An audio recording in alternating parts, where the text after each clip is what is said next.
Hello guys. आज का quantum mechanics में बहुत ही इम्पोर्टेंट न्यूमेरिकल है, ये लेके आया हूँ मैं। ये जो है calculate the expectation value of momentum P square. ये पी स्क्वायर मोमेंटम पूछा गया, ठीक है ना। द नॉर्मलाइज वेव फंक्शन ये दिया हुआ है। आप काफ़ी फैमिलियर हो गए होंगे, क्वांटम में इतना पढ़ लिया आपने। तो ये वेव फंक्शन है, नॉर्मलाइज वेव फंक्शन है, और ये किसके लिए है? ये एक बॉक्स के अंदर ट्रैप पार्टिकल के लिए बताया गया है। तो इसके लिए ये अक्सर पूछा जाता है पी स्क्वायर। इससे पहले मैंने जो वीडियो बनाया है उसमें मैंने एक्सपेक्टेशन वैल्यू एक्स यानी पोजीशन की भी निकालनी बताई है। एक्सपेक्टेशन मोमेंटम केवल इतना निकालना बताया इसी के लिए। और आज जो हमारा वीडियो है वो है पी स्क्वायर के लिए, ठीक है ना। इसके लिए अगर एक्सपेक्टेशन वैल्यू इस wave function normalise wave function के लिए मोमेंटम 0 और L/2 ये वैल्यू निकल कर आई थी, पोजीशन की L/2 और मोमेंटम 0। लेकिन जब ये स्क्वायर में मोमेंटम दिया हुआ है तो इसका जो है रिजल्ट क्या आएगा ये देखते हैं। तो एक्सपेक्टेशन वैल्यू फाइंड करते हैं इसकी, है ना। तो देखिए ये लिमिट है इसकी, तो पी स्क्वायर एक्सपेक्टेशन वैल्यू निकालनी है हमें। इंटीग्रेशन 0 to L, क्योंकि ये इस बॉक्स के अंदर जिसकी विड्थ कितनी 0 से L के बीच में है, ये हो जाएगा Sai star P square Sai D x. क्योंकि ये वन डायमेंशन के लिए हम यूज कर रहे हैं, क्योंकि यहाँ पर देखिए पाई एक्स अपॉन एल लिखा हुआ है। तो जब x लिखा है तो ओनली वन डायमेंशन, तो इसलिए हमने यहाँ पर dx एक्सपेक्टेशन का ये फार्मूला है। एक्सपेक्टेशन पी स्क्वायर एक्स, यहाँ पर वैल्यू पुट करेंगे 0 to L। इसका जो है कॉम्प्लेक्स कंजुगेट रियल फंक्शन का रियल होता है, तो ये एट इज रहेगा √2/L sign pi x upon L. इसकी जगह पर ऑपरेटर यूज करेंगे आई एच और यहाँ माइनस, और ये देखिए स्क्वायर लगा है तो स्क्वायर भी आएगा, और साथ में करली स्क्वायर बाई करली एक्स स्क्वायर, और ये पूरा ऐसे लिख दिया जाएगा। यहाँ पर ये स्क्वायर कर दीजिए क्योंकि पी स्क्वायर, देखिए पी का जो ऑपरेटर होता है वो -IH लाइन करली, ये ऐसे हुआ, ठीक है। ये स्क्वायर कर दिया, तो जब ये स्क्वायर किया तो ये तो स्क्वायर हुआ, और ये इस तरीके से भी रिप्रेजेंट करेगा, क्लियर है ना। तो ये ऐसे ब्रैकेट में लिखिएगा, क्योंकि यहाँ माइनस वगैरह साइन है ना, तो कंफ्यूज ना हो तो इसको ऐसे लिखिएगा, ठीक है।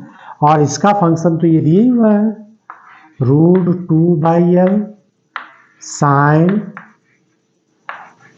पाई एक्स अपॉन एल और dx, ठीक है ना।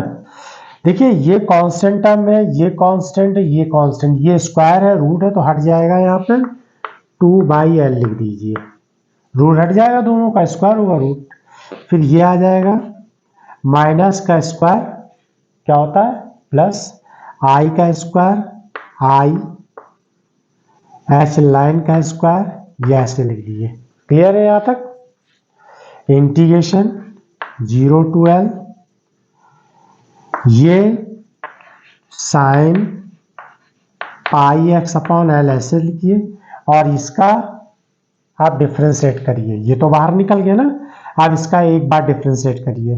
तो साइन का डिफ्रेंशिएट करेंगे तो ये ऐसे तो करेंगे डिफ्रेंशिएट,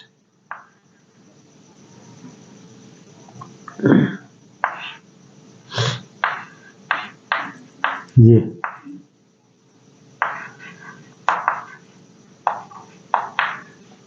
इस तरीके से डिफ्रेंशिएट कीजिए इसका।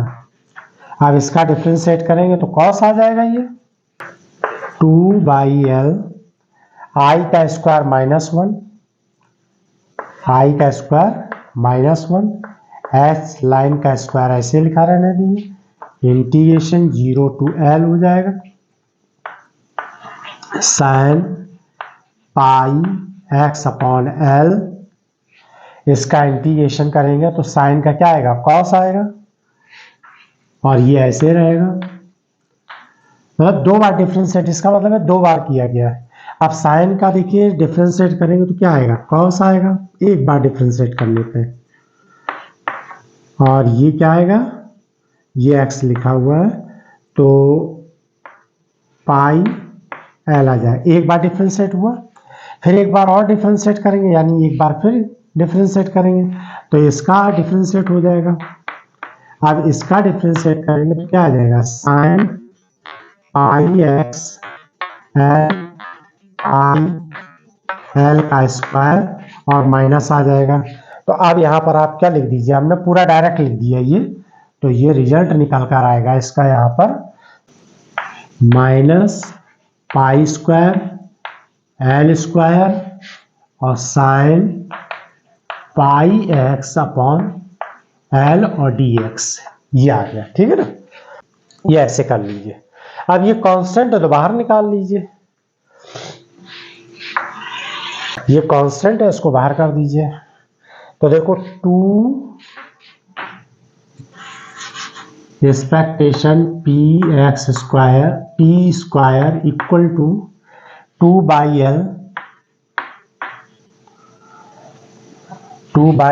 एल माइनस 1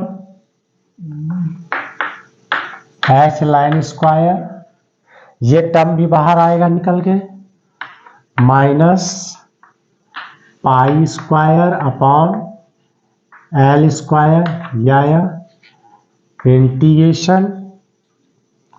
अब इंटीग्रेशन 0 to L और ये साइन स्क्वायर हो जाएगा, square pi x upon L d x, ये निकल कर आया। चलिए पहले जितने बाहर कांस्टेंट है पहले इनका सोल्यूशन लिखते हैं। -1 और ये -1 प्लस हो जाएगा,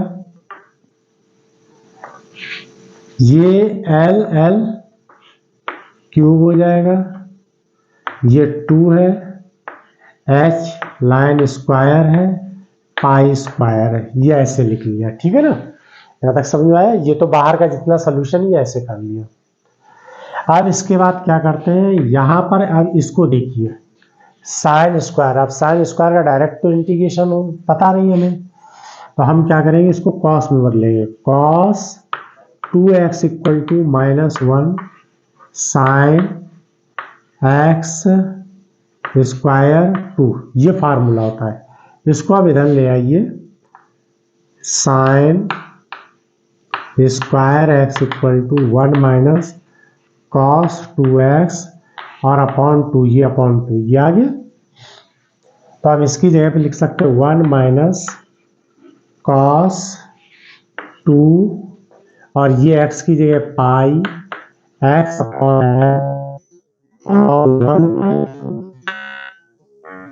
ये हो गया dx, 1 बाहर आ गया निकल के और ये 2 से 2 कैंसिल हो गया, H line square pi square upon L cube. ठीक है ना, और ये लिमिट हुई 0 to L। अब 1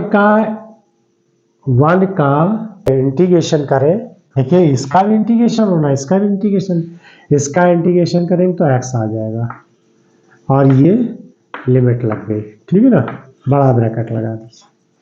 अब हम कॉस का इंटीग्रेशन करेंगे ऐसे 0 to L cos 2 pi x L, अभी किया नहीं है इसका, इसको ऐसे लिख दिया। इसकी लिमिट भरेंगे तो L आएगा, ब्रैकेट खोल देंगे, H line square pi square L cube और ये लिमिट भरेंगे तो L और ये 0, ये तो इसका आ गया माइनस, यहाँ पर ये H line square pi square upon L cube, ये ऐसे लिखा। अब इसका इंटीग्रेशन करिए, कॉस का इंटीग्रेशन साइन 2 पाई एक्स अपॉन एल, फिर 2 पाई एल का क्या रिजल्ट आ जाएगा, एल बाई 2 पाई आ जाएगा। ठीक है, और ये एल 0 लिमिट लगा दी। क्लियर है यहाँ तक? ये हो गया result H line square pi square और ये एक पावर कैंसिल हो गई, एल स्क्वायर हो गया।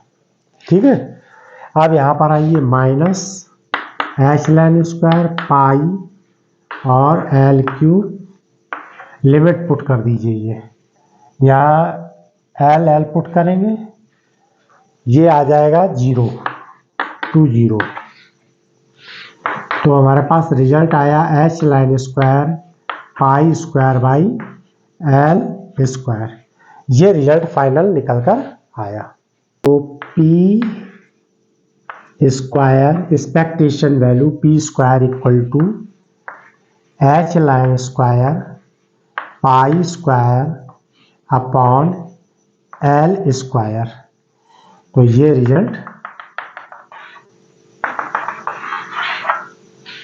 ठीक है ना?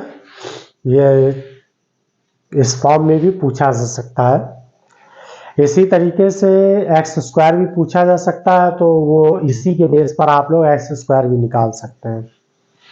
थैंक्स।